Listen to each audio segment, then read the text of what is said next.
Hello, good morning. We're starting with news of that much discussed north-south divide because apparently, well, it's still alive and well according to new figures.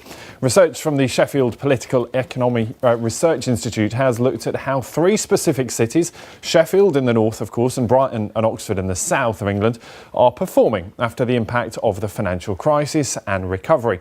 Now that study has looked at a number of areas including employment levels, types of jobs, pay, housing and economic output, and perhaps no surprise found that Sheffield fared less well than the south. So what does it mean for cities in the north of England?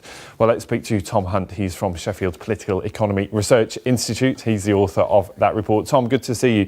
Some of this won't come as any real surprise that north-south divide is alive and well, but your figures suggest it's actually perhaps more stark than many people would think. Yes, I think that's right. And when you look at the economic output of the three areas that we looked at, there's some pretty big differences. So the output from the Sheffield City region, the contribution of that region to the UK economy is 40% lower than Oxfordshire and 25% lower than the region around Brighton. So there's some significant differences between the three areas we looked at.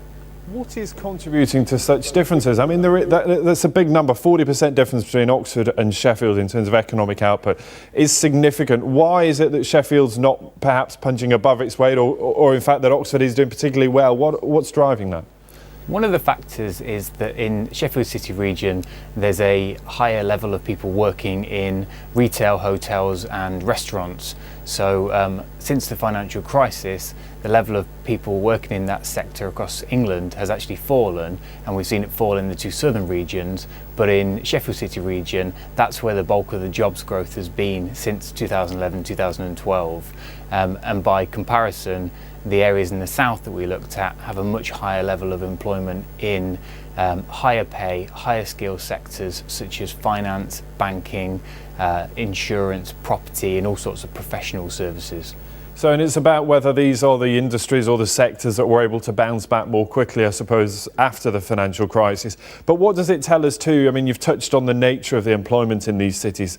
Is this a skills issue? Is this an employment issue? I mean, why are those higher skilled jobs not being made available, or certainly not moving to places like Sheffield? I think it is a skills issue. And certainly the proximity to the capital for the two southern regions is a draw. That's where a lot of more high skilled, higher paid sectors want to be located. But you know, there's some interesting things about skills in that in the Sheffield devolution deal, they're going to be devolving skills funding to Sheffield.